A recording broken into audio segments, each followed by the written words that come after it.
యెషయా గ్రంథము 54వ అధ్యాయము 5వ వచనాన్ని నేను చదువుతున్నాను. ఇశ్రాయేలీయుల యొక్క పరిశుద్ధ దేవుడు నీకు విమోచకుడు, సర్వలోకమునకు దేవుడని ఆయనకు పేరు.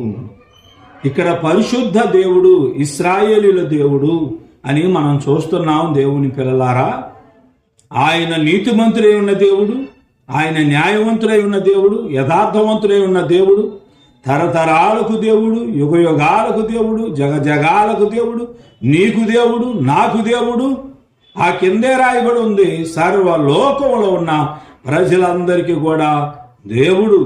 ఆ దేవుని యొక్క శక్తి గురించి, సామర్థ్యం గురించి, గొప్పతనం గురించి కూడా ఇక్కడ రాయబడి ఉంది. ఏమని రాయబడి ఉంది? అందరినీ కూడా, అంతటా అందరినీ కూడా ఆయన విమోచించే దేవుడు.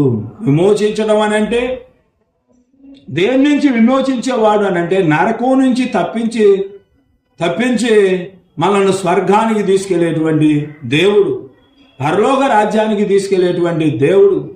ఈ లోకంలో కూడా మనం శాంతి సమాధానం కలిగిన వారుగా, సంతోషం కలిగిన వారుగా మనల్ని జీవింపజేసే దేవుడు. ఈ లోకాన్ని విడిచిన తర్వాత కూడా సంతోషం సమాధానం కలిగిన వారుగా, నిత్య శాంతిలో విశ్రాంతి కలిగి జీవించేటువంటి వారిగా మనల్ని చేసేటువంటి దేవుడు.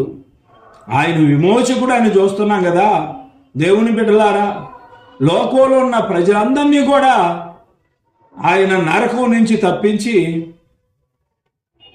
ఆయన సంతోషంలోకి నడిపించే దేవుడు.